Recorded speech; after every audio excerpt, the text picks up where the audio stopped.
নমস্কার, দৃশ্যকল্পে আপনাকে স্বাগত। আমি পলাশ মুখোপাধ্যায়। যাওয়া এবং খাওয়ার ১০০তম পর্ব নিয়ে আমি আজ এসেছি আপনাদের কাছে। ঠিকই শুনেছেন, আজ যাওয়া এবং খাওয়া তার ১০০তম পর্বটি নিয়ে এলো আপনাদের সামনে। আপনাদের শুভেচ্ছা, আশীর্বাদ, ভালোবাসা, প্রশ্রয় এবং অবশ্যই অফুরন্ত উৎসাহ আমাদের চলার পথকে মসৃণ করেছে। সকলকে ধন্যবাদ জানিয়ে শুরু করছি তাহলে আজকের এই ১০০তম পর্বটি।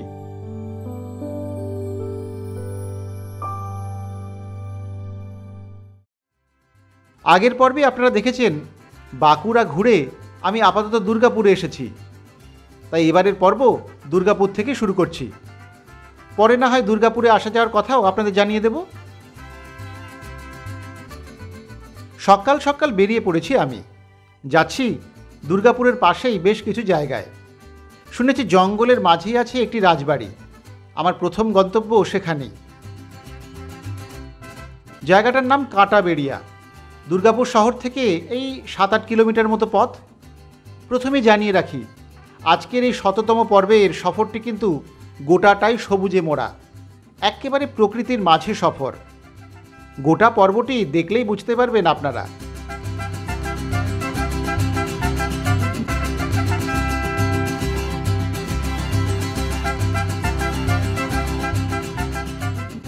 ডিএসপি টাউনশিপ ছেড়ে এবার ধরেছি বিজড়া হয়ে ধবনী যাওয়ার রাস্তা।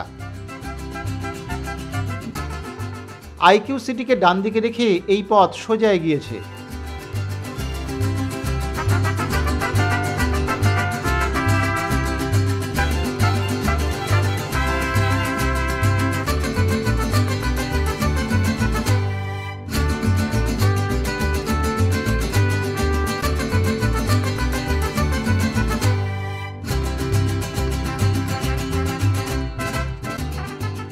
মিনিট ১০ পরেই এলো ধবনী মোড়। সেই মোড় থেকে বাঁ দিকে ঘুরে ধরে নিলাম কাঁটাবেড়িয়া যাওয়ার রাস্তা।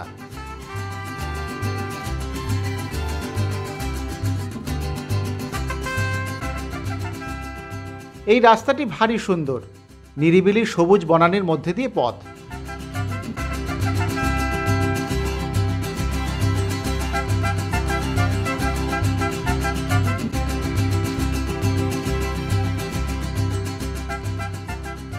আরও মিনিট ১০ মধ্যে ঢুকে পড়েছি কাঁটাবেড়িয়া গ্রামে। তবে আমরা যাব গ্রামের উত্তর প্রান্তে থাকা হাটতলায়। সেখানেই আছে সেই রাজবাড়ি।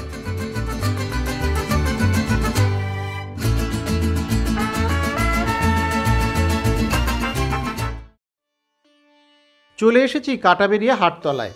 ছোট্ট একটা বাজার, এর প্রায় ৩ দিকেই জঙ্গল। এই হাটের পাশেই আছে রাজবাড়িটি। এই রাজবাড়িতেই আছে রাধা মাধবজিউ মন্দিরও। রাজবাড়ির সামনে বিশাল এক তোরণ।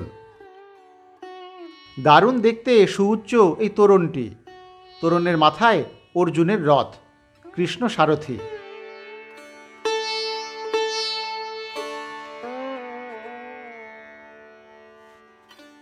এবারে ঢোকা যাক এই তোরণ দিয়ে। নিচের ছোট্ট গেটটি খোলাই থাকে। ঢুকেই দেখা যায় সামনে প্রশস্ত চত্বর। একেবারে ডান পাশে একটি কুয়ো, তারপরে মাঠ, মাঠের ওপাশেই রাজবাড়ি। নতুন রং হওয়া রাজবাড়ির সামনের দিক এখন রীতিমতো দর্শনযোগ্য। বাঁদিকে রাসমঞ্চের উঁচু পঞ্চরত্ন চূড়া দূর থেকেও দেখা যায়। এখানে ঢুকে সেটি আগে নজরে আসে। আমি এলাম তাই রাসমঞ্চের সামনে। মঞ্চের দুদিকে স্তম্ভে রয়েছে কৃষ্ণের লীলা ও সহচরীদের পিলব মুখমণ্ডলের কয়েকটি সুন্দর টেরাকোটার অলঙ্করণ। কিন্তু দায়সারাভাবে রং বুলিয়ে দেওয়ায় সেসবের নাক, মুখ, চোখ এখন বোঝা মুশকিল।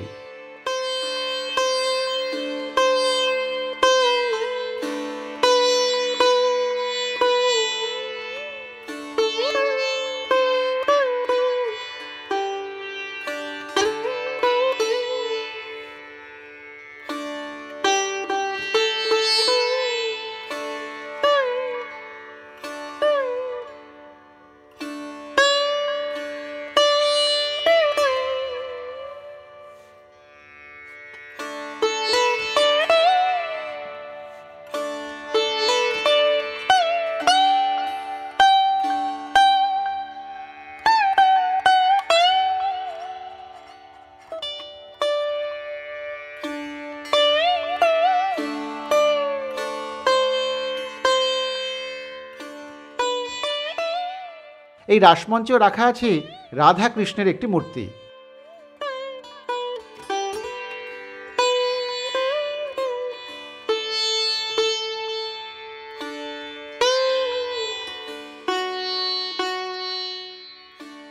ডান দিকে প্রথম মন্দির কক্ষে রয়েছে কৃষ্ণের রাসলীলা সহচরীদের ছোট ছোট মূর্তি। এছাড়াও আছে রাধা কৃষ্ণের মূর্তিও। এবারে আসি রাধা মাধবের মূল মন্দিরে। মূল মন্দিরের উপরে স্থাপিত রয়েছে দুটি ময়ূর। মন্দিরের ভিতরে রয়েছে রাধা কৃষ্ণের সুন্দর সুসজ্জিত মূর্তি। সকাল দুপুর সন্ধ্যায় পুরোহিত পুজো করেন। রয়েছে ভোগ গ্রহণের ব্যবস্থাও। 51 টাকার বিনিময়ে ভোগ খেতে পারেন আপনিও।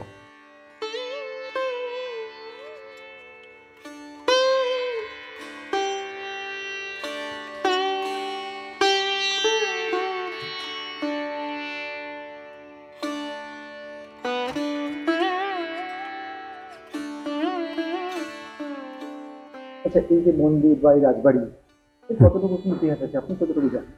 রাজবাড়ি বলতে এখানে আমি যতটুকু জানি, এই যে রাধা মাধব মন্দির আছে, এই রাধা মাধব মন্দির প্রায় 300 বছর পেরিয়ে গেছে।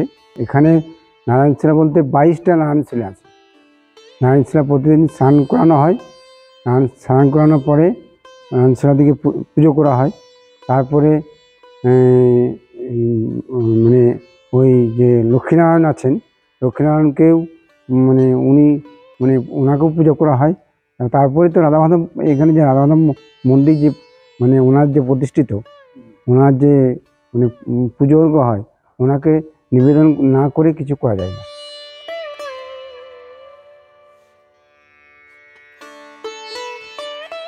এবারে বলি কেন এটা রাজবাড়ি অথবা কাদের বাড়ি এটা। বৃন্দাবনের নিম্বার্ক সম্প্রদায়ের মতে কবি জয়দেব ছিলেন তাদের 46তম কুলগুরু। 1260 বঙ্গাব্দে মহন্ত রাধারমণ ব্রজবাসী শিষ্যদের নিয়ে অজয় নদের ধারে কেঁদুলি গ্রামে কবির জন্মভিটেতে এসে নিম্বার্ক আশ্রম স্থাপন করেছিলেন। মকর সংক্রান্তির মেলার দিন তারা অজয়ে জয়দেব তর্পণ শুরু করায় মেলারও শ্রীবৃদ্ধি ঘটেছিল। ক্রমে এরাই জয়দেব মেলার মূল আয়োজক হয়ে ওঠেন। এই জয়দেব মেলা সুষ্ঠুভাবে পরিচালনার জন্য মহন্তেরা বর্ধমান রাজের কাছ থেকে বৃত্তি এবং প্রচুর দেবোত্তর সম্পত্তি পেয়েছিলেন। লব্ধ জমির অধিকাংশই ছিল অজয়ের এপারে বর্ধমান জেলায়।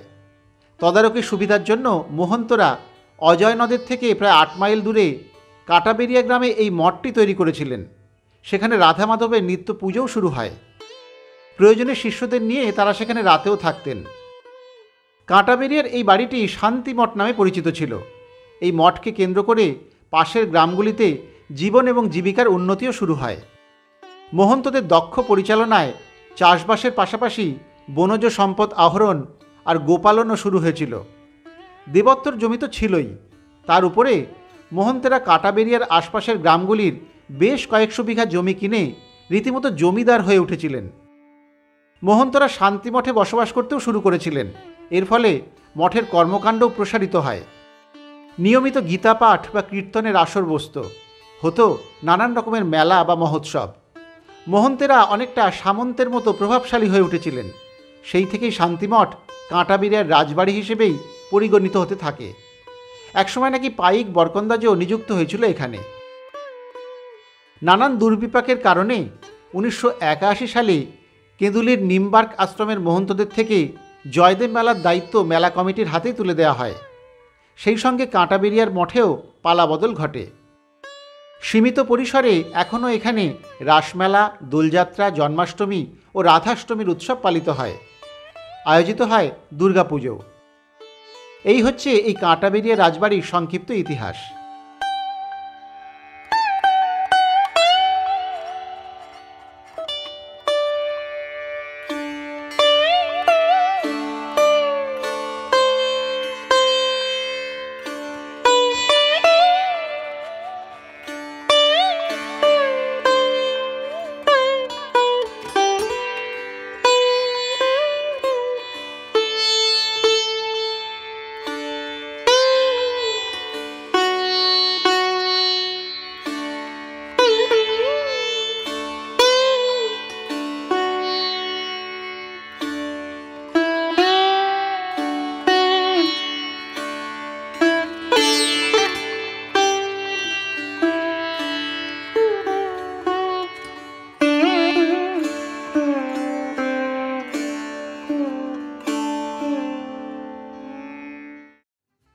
কাঁটাবেড়িয়া মঠ থেকে রওনা দিয়ে এবার চললাম পাশের গ্রাম ফুলঝোরের দিকে। মঠের পাশ দিয়ে রাস্তাটি উত্তর দিকে চলে গিয়েছে। বাজার ছাড়াতেই শুরু হলো জঙ্গল, সবুজ সুন্দর বনানী, দারুণ এই পথ। বনটি দেখে বেশ ভালো লাগলো, লোভও লাগলো, দাঁড়াতে ইচ্ছে হলো একটু। তবে এখন যেতে হবে বেশ কয়েকটি জায়গায়, ফিরতি পথে দাঁড়ানো হবে বলে মনকে বোঝালাম আমি।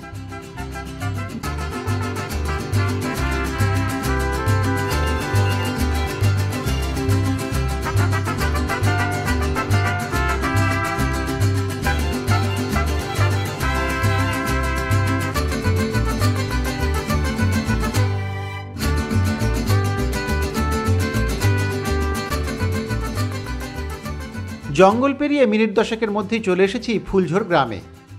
এখানে যাব ফুল্লেশ্বর ধামে। শুনেছি দারুণ পরিবেশে সুন্দর এই আশ্রমটি।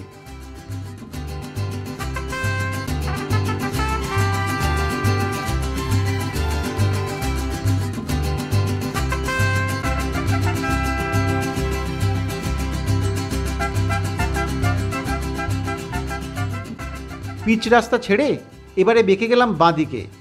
গ্রামের মধ্যে নেমে গিয়েছে এই পথ। আশ্রমে যাওয়ার এই পথটিও এক কথায় অপূর্ব।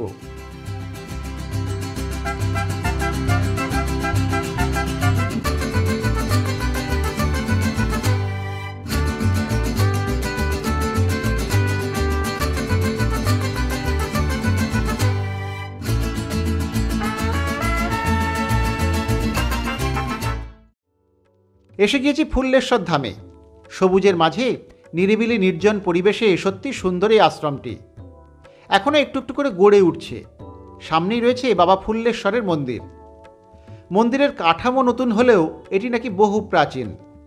অজ্ঞাতবাসের সময় পাণ্ডবেরা এই এলাকাতেই এসেছিলেন। তাদের স্থাপন করা বিভিন্ন মন্দির রয়েছে এখানে, তারই মধ্যে এটি একটি। এই মন্দিরে এখন থাকেন এক সাধু বাবা। এই ফুল্লেশ্বর শিব মহাভারতের অর্জুনের স্থাপন করা বলেই তার দাবি। এটা হলো বাবা ফুলেশ্বর মহাদেব, এটা রাজা অর্জুনের প্রতিষ্ঠিতা। এটা অর্জুন প্রতিষ্ঠা করেছিলেন ফুল্লেশ্বর? হ্যাঁ। আচ্ছা। আমার বাবা মানে দেহ ছাড়ার পর, বাংলা মরে যাওয়ার পরে আমার দাদা এসেছিলেন। দাদা দেহ ছাড়ার পরে আমি এসেছি। 3 পুরুষ হচ্ছে বাবা। আশ্রমের ভক্তরা মূলত দুর্গাপুর বা অন্যান্য শহরে থাকেন। তাদের সহায়তায় গড়ে উঠছে এই আশ্রম। এক্ষেত্রে একটা কথা বলি আপনাদের, দেবদ্বীজে আপনার বিশ্বাস থাক বা না থাক, সুন্দর প্রকৃতি দেখার জন্য একবার কিন্তু এখানে আসতেই পারেন আপনারা।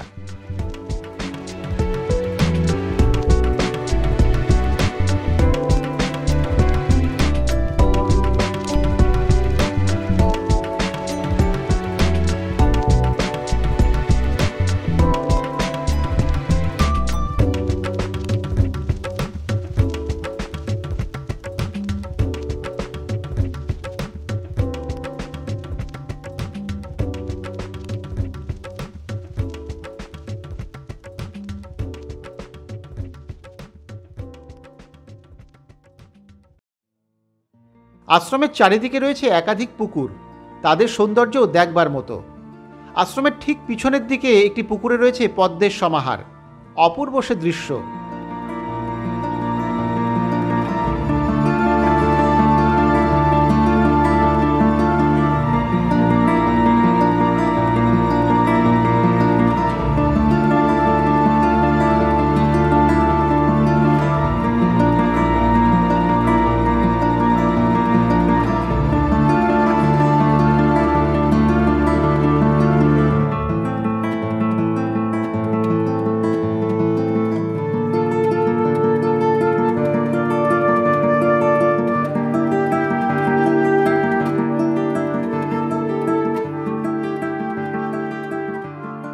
সেই পদ্মপুকুরের ওপাশে আবার সবুজ ক্ষেত, সেখানে ধান রুইছেন কৃষকেরা।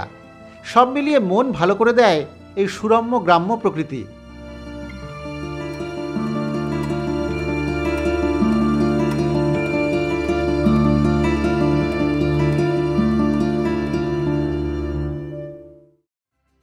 এখান থেকে বিদায় নিয়ে আবার পথে আমি। এবারে যাচ্ছি রাজহাট। এখান থেকে আরও 7-8 কিলোমিটারের মতো রাস্তা।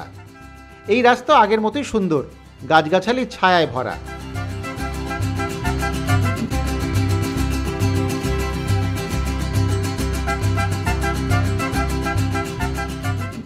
চলে এসেছি রাজহাটের কাছাকাছি। মাঝে অবশ্য রাস্তাটি একটু খারাপ ছিল, তাই মিনিট 20 সময় লেগে গেল আমাদের। এখানে আমরা যাব দণ্ডেশ্বর মন্দির দেখতে। একটু জিজ্ঞাসা করে তাই বড় রাস্তা ছেড়ে বেঁকে গেলাম ডান দিকে। পাড়ার মধ্যে গাড়ি রেখে এবার যেতে হবে মন্দির দেখতে। এবারে একটু হোঁচট খেলাম। প্রাচীন এই মন্দিরে যাওয়ার কোনো সুস্থ রাস্তাই নেই, যেতে হবে পুকুর পাড় দিয়ে। অগত্যা ছাগলের দলে ভিড়ে গেলাম আমিও।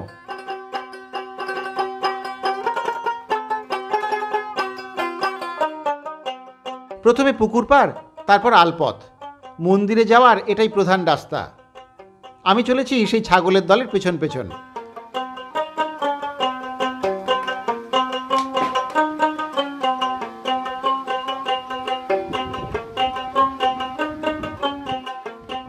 অবশেষে ছাগ বাহিনীকে পিছনে ফেলে এবারে জয়ী হলাম এই যাত্রায়।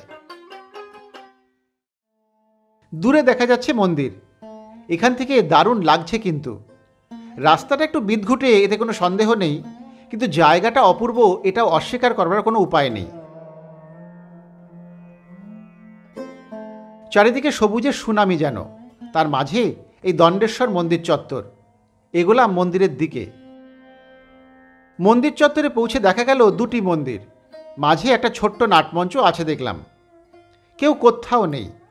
একটি বটগাছ মাঝে দাঁড়িয়ে অভিভাবকের মতো। দুটি মন্দিরের কোনটি দণ্ডেশ্বরের তা অবশ্য বুঝতে পারলাম না, তবে বাঁদিকের লাল দেউল শ্রেণীর মন্দিরটি আমায় আকর্ষণ করলো বেশি। মনে হলো এটিই প্রাচীন। এগোলাম সেটির দিকেই। এই দণ্ডেশ্বর মন্দিরও কিন্তু পাণ্ডবদের প্রতিষ্ঠা করা বলেই জনশ্রুতি, কিন্তু এই মন্দির সম্পর্কে পরে খোঁজ নিতে গিয়ে গ্রামবাসীদের কাছ থেকে কিছুই জানতে পারলাম না। আমি না ইন্টারনেটেও কোনো তথ্য পাইনি। আপনাদের জানা থাকলে কমেন্টে জানাবেন।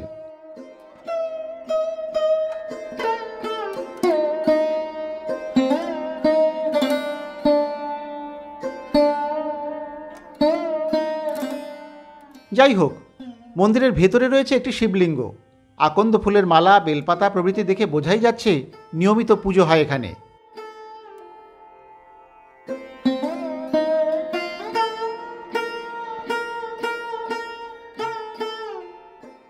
এবারে এলাম পাশের মন্দিরটিতে। এটি একটি চারচালা ঘরানার মন্দির। এটিও প্রাচীন, তবে নতুন রঙের প্রলেপে একটু আধুনিক হয়েছে।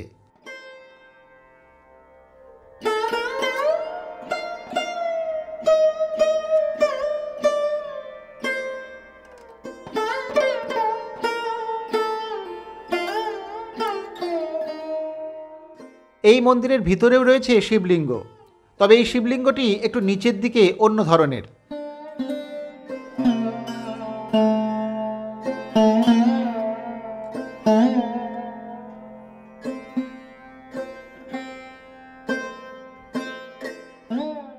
বাইরে প্রহরায় নন্দী এবং ভৃঙ্গি, মন্দিরের পিছনে অরণ্যের আবহ। মন্দির চত্বরের সামনের দিকে বটগাছটিও আমায় বেশ আকর্ষণই করল। প্রাচীনত্বের সাক্ষী হয়ে দাঁড়িয়ে এই বটবৃক্ষ, তার ঝুড়ি বেয়ে তৈরি হয়েছে শাখা প্রশাখা। আমার মনে হলো মন্দির চত্বরের সৌন্দর্য আরও বাড়িয়ে তুলেছে এই বটবৃক্ষ।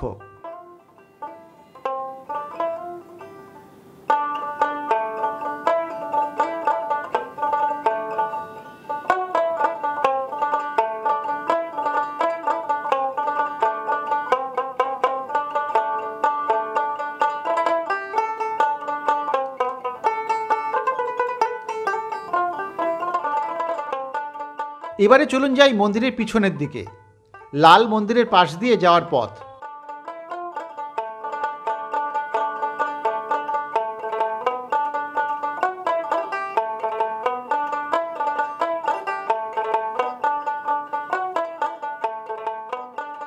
পিছনে রয়েছে একটি সায়র, রয়েছে একটি বাঁধানো ঘাটও। ও মা, এই ভরা বর্ষাতেও সায়রে একটুও জল নেই। শুকনো সায়রে এখন সবুজের পরিপাটি সংসার।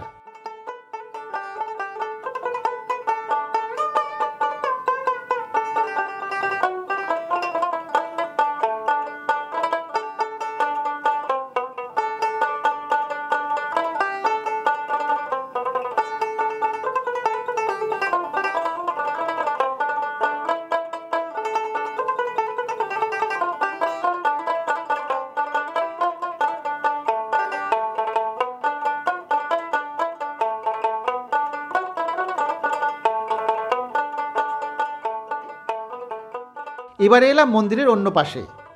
এখানেও সবুজ, সঙ্গী সেই নির্জনতা।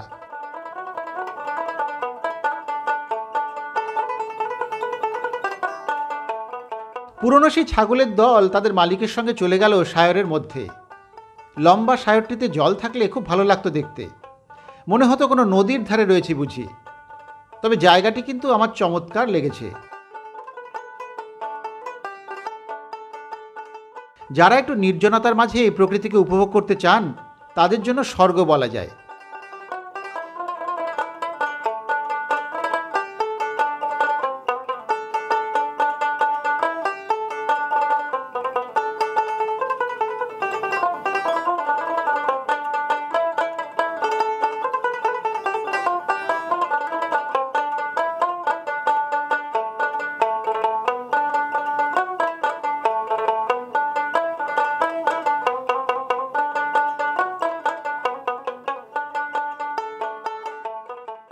এবার এখান থেকে যাওয়ার পালা।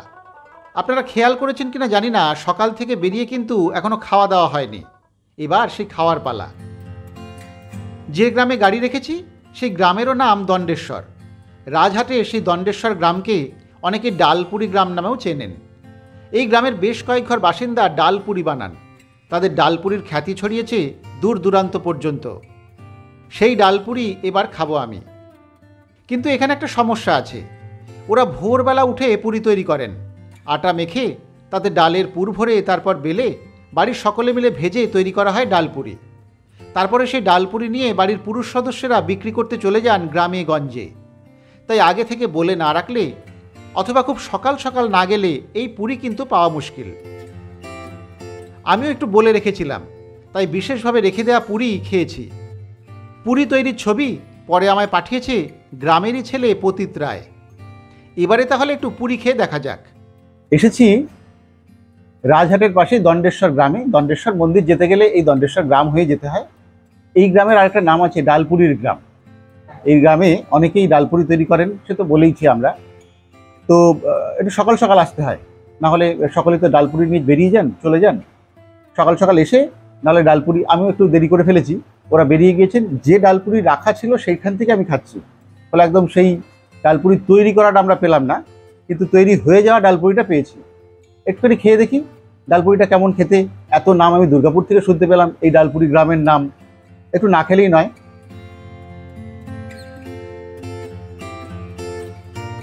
হ্যাঁ, ভেতরে প্রচুর ডাল, অনেকটা ডাল দেখছি ভেতরে। বাহ,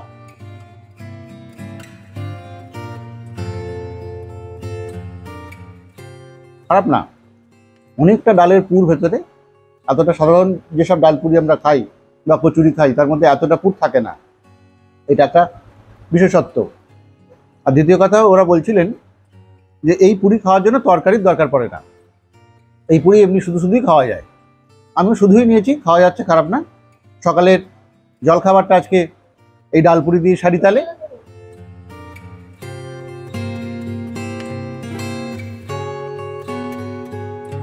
বাহ, দারুণ খেলাম ডালপুরি।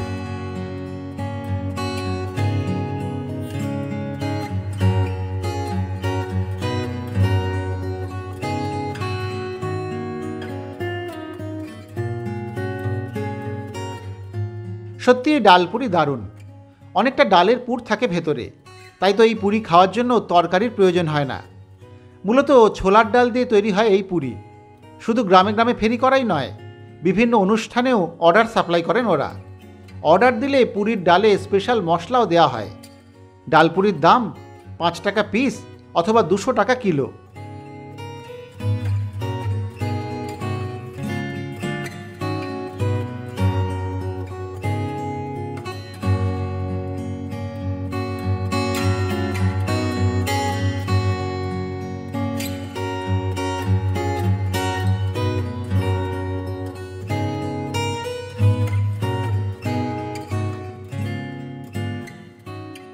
আবার সপরিবারে পুরী খেতে যাওয়ার নিমন্ত্রণ নিয়ে এবার এখান থেকে রওনা দেব আমি। খাওয়া দাওয়া সেরে এবার আমি ফিরছি দুর্গাপুরে। তবে আমাদের বেড়ানো কিন্তু এখনো শেষ হয়নি, আরও চমক আছে।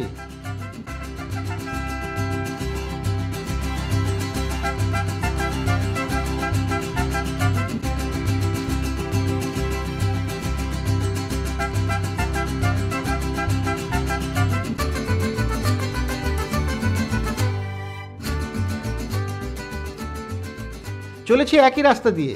ফুলঝোরের কাছাকাছি এসে একটা মাঠ দেখে একটু দাঁড়িয়ে গেলাম।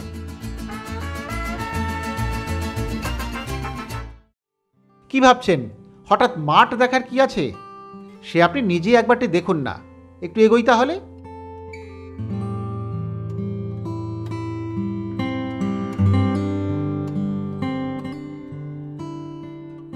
সবুজের মাঝে এই লাল মাটির মাঠ আমাকে এক কথায় মুগ্ধ করেছে। চারপাশে ঘন সবুজের গ্যালারি, যেন তার মাঝে গেরুয়া এই মাঠ।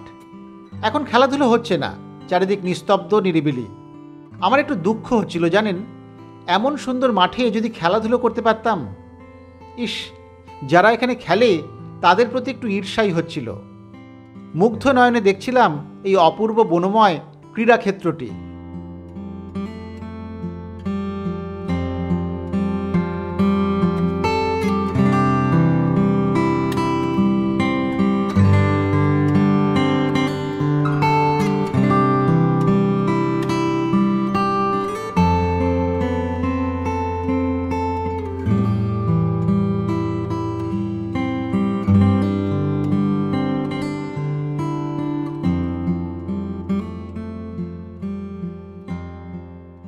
না, বড্ড বেশি ভাবুক হয়ে পড়ছি।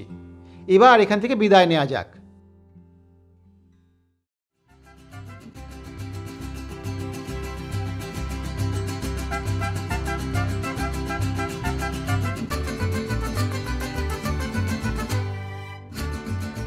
এবারে চলে এসেছি কাঁটাবেড়িয়ার কাছাকাছি। আবার সেই ঘন শাল পিয়ালের জঙ্গল। যাওয়ার সময় ভেবেছিলাম এখানে একটু দাঁড়াবো, এবারে তাই গাড়ি থামাতেই হলো। জঙ্গলের মাঝ বরাবর পিচের পথ। এবারে ঢোকা যাক একটু ভিতরের দিকে। জঙ্গলের সেই চেনা ছবি। ভিতরে ঢুকে ভালো লাগার পাশাপাশি একটু যে ভয়ও করছিল না তেমনটা বলা যাবে না। কারণ শুনেছিলাম নেকড়ে, হায়না, হরিণ, ময়ূর সজারু পরিপূর্ণ গড় জঙ্গলে এবার নতুন সংযোজন নীলগাই। আমি অবশ্য কারোরই দেখা পেলাম না, বরং পাখির কুজন, ঝিঝির ডাক আমার সঙ্গী হলো। একটু একটু করে সবুজের মাঝে আমি যেন হারিয়ে গেলাম।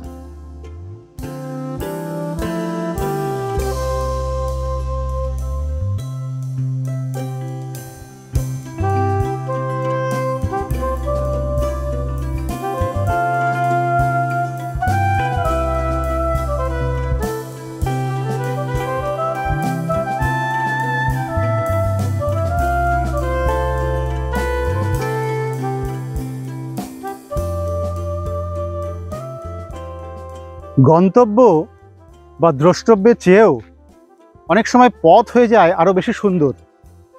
আমাদের এই সফরে ঠিক তেমনটাই ঘটেছে। আমরা তো অনেকক্ষণ ধরে দেখছি আশপাশে এত সবুজ, এত সুন্দর, মানে দুর্গাপুর শহর ছাড়ালেই যে এত সুন্দর সবুজ বনানী, সেটা না বেরোলে বিশ্বাস করা যায় না। এক অসাধারণ অনাস্বাদিত সৌন্দর্য। বর্ষায় বিশেষ করে এই অঞ্চলগুলো আরও সবুজ হয়ে উঠেছে। বিভিন্ন রঙের, বিভিন্ন রকমের, বিভিন্ন শেডের সবুজ এখানে। এই যে দাঁড়িয়েছে এখন বনের মধ্যে, কাঁটাবেড়িয়ার আগেই যে বনটা আমরা যাওয়ার সময় দেখেছিলাম, যাওয়ার সময় বনটা খুব আকর্ষণ করেছিল। মনে হচ্ছিল একটু দাঁড়ালে হয়, তখন তাড়া ছিল তো, এই ফেরার পথে একটু না দাঁড়িয়ে পারলাম না।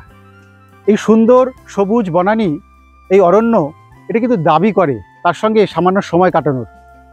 আমরাও সেই দাবি অগ্রাহ্য করতে পারিনি, দাঁড়িয়েছি একটু এই সুন্দর বনে, একটু দাঁড়িয়ে একটু বনের সঙ্গে গল্প করি, বনের গল্প শুনি, একটু সময় কাটাই ওর সঙ্গে। খুব ভালো লাগছে, দারুণ লাগছে। পাখির কুজন শুধু সঙ্গী আমাদের।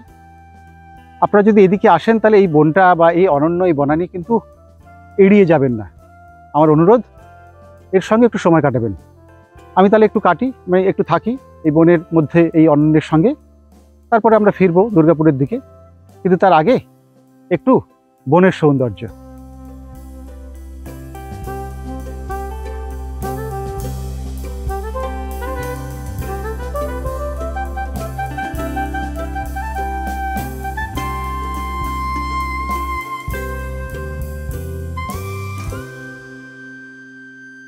সত্যি এই জঙ্গলকে এড়িয়ে গেলে কিন্তু মহা অন্যায় হতো। মনে এক রাশ তৃপ্তি, ভালো লাগা নিয়ে আবার স্টিয়ারিংয়ে হাত দিলাম।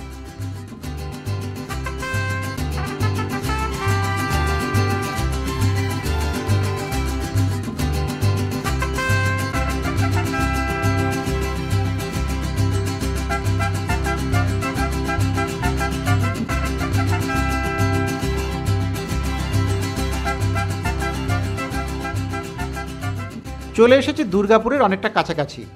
ধবনের পরেই পড়ে বিজরা গ্রাম। সেই বিজরার ঠিক পরে আইকিউ সিটিতে ঢোকার আগে আমার অজান্তেই গাড়ির চাকা বেঁকে গেল ডান দিকে। এই পথ চলেছে পরিত্যক্ত রানওয়ের দিকে। আমার অত্যন্ত প্রিয় ভালো লাগার একটা জায়গা, তাই তো আবার চলে এলাম এখানে।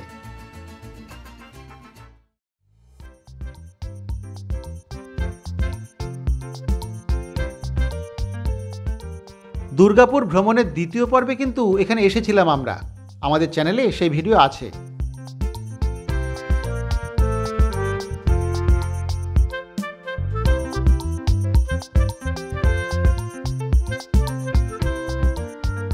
এই জায়গাটি শুনেছি দ্বিতীয় বিশ্বযুদ্ধের সময় বিমানবন্দর হিসেবে ব্যবহার করা হতো।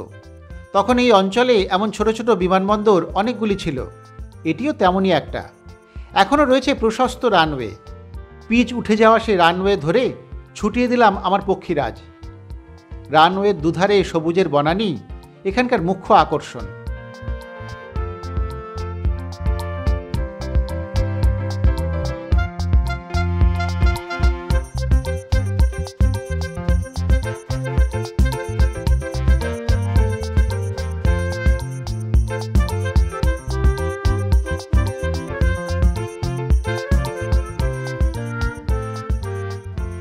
এবারে গাড়ি থামিয়ে গেলাম পাশের সবুজের মাঝে। এদিকটায় সোনাঝুরির বন। লাল ক্ষয়ে যাওয়া মাটির মাঝে সেই সোনাঝুরির বিস্তার মনকে আরাম দেয়। খুব বেরসিক হলেও আপনার ইচ্ছে করবেই এখানে একটু হাঁটি নিজের মতো করে, নিজের সঙ্গে। আমিও তাই আনমনে একটু পায়চারি করছিলাম। বড় ভালো লাগছিল, মনে পড়ে যাচ্ছিল পুরনো অনেক কথা।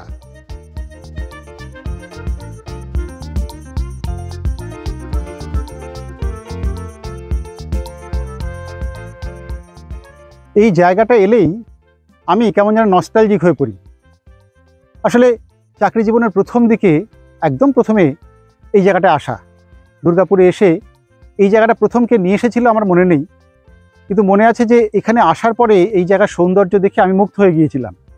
এত সবুজ সুন্দর, তার মাঝখান দিয়ে একটা রকম টানা লম্বা রানওয়ে, কালো পিচের রাস্তা। তখন পিচ আরও ভালো ছিল, এখন তো পিচ উঠে গিয়েছে অনেকটা। তখন আরও সুন্দর ছিল, তখন আরও অনেক নির্জন ছিল, নিরিবিলি ছিল। এখন যদিও নিরিবিলি আছে, তবুও একটু কমে গিয়েছে মনে হলো আমার। কিন্তু সব মিলিয়ে জায়গাটা এখনও খুব সুন্দর। এই যে জায়গাটা আমি এখন রয়েছি, এই জায়গাটার নাম আমি দিয়েছিলাম মিনি গনগনি। কেমন যেন গনগনির মতো, মানে ওই গ্র্যান্ড ক্যানিয়নের মতো একটা ভাব নেই? হয়তো সেখানে অনেক বড়, তার ব্যাপ্তি অনেক বেশি, এখানে ছোট, কিন্তু ছোট হলেও বেশ সুন্দর। মানে আমার নিজের গনগনি এটা যেন একটা। তো খুব সুন্দর লাগে জায়গাটা, খুব ভালো লাগে আমার প্রথম থেকেই। সেই জন্য কেমন জানি ওই বেঁকে চলে এলাম এদিকে হঠাৎ করেই। তো এই জায়গাটা আমারও মনে হলো যে আপনাদেরকে একটু দেখানো দরকার, যে সত্যি খুব সুন্দর জায়গা, খুব ভালো লাগার জায়গা। তো আমি একটু থাকি খানিকক্ষণ, একটু পুরনো সেই দিনের কথা মনে করি, তারপর আমরা ফিরে যাব, দুর্গাপুরে ফিরবো।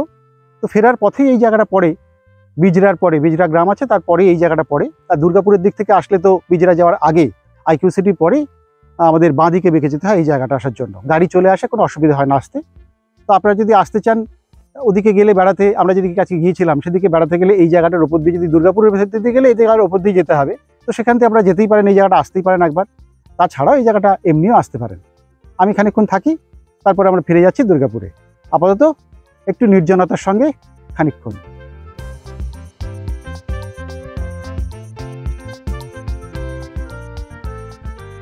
সত্যি অনেক দিন পরে চেনা সেই ভালো লাগার জায়গাটিতে এসে খুব সুন্দর একটা অনুভূতি হচ্ছিল।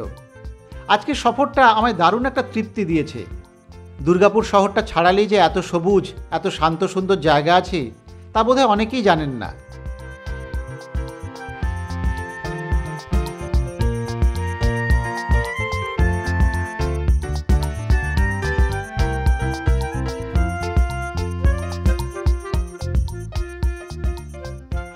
প্রকৃতির সেই রূপ রস গন্ধ পরতে পরতে জড়িয়ে নিয়ে আমি এবার ফেরবার পথে।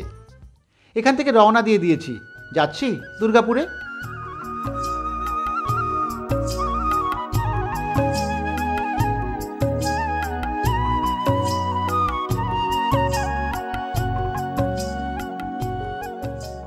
আইকিউ সিটির ভিতরের রাস্তায় ধরে নিয়েছি আমি এবার। এইবারে যেতে যেতে বলি এইসব জায়গায় যাতায়াতের ব্যাপারে। নিজের গাড়ি বা বাইক থাকলে তো খুব ভালো, তা না হলেও যাওয়া যাবে। দুর্গাপুর থেকে কাঁটাবেড়িয়া যাওয়ার বাস আছে, এছাড়াও মুচিপাড়া হয়ে মলানদিঘি পর্যন্ত এসে সেখান থেকেও ভাড়া গাড়িতে যেতে পারেন। ফুল্লেশ্বর যাওয়া যায় কাটাবেড়িয়া থেকে ট্রেকারে। দণ্ডেশ্বর বা রাজহাট যেতে হলে বাসে বা ট্রেকারে জয়দেবের আগে কৃষ্ণপুরে এসে সেখান থেকে আবার ভাড়ার গাড়ি নিতে হয়। যাতায়াত খুব কঠিন নয় কোনোটাতেই।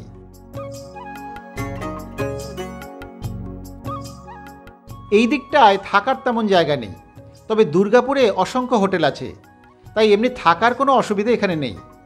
দণ্ডেশ্বরের কাছেই জয়দেব, চাইলে নদী পার হয়ে সেখানেও ঘুরে আসতে পারেন একই সঙ্গে। আজ তাহলে এই পর্যন্তই থাক। 100তম পর্বটি কেমন লাগলো আমাদের জানাতে ভুলবেন না যেন। আগামীকাল যাব দারুণ একটা গ্রাম বনকাটিতে। অনেক কিছুই দেখবার আছে সেখানেও, তবে সেই সব নিয়ে আবার ফিরে আসব সামনের বুধবার নতুন পর্বে। ততক্ষণ সকলে ভালো থাকবেন, সুস্থ থাকবেন, এভাবেই দেখতে থাকবেন দৃশ্যকল্পের ইউটিউব চ্যানেল।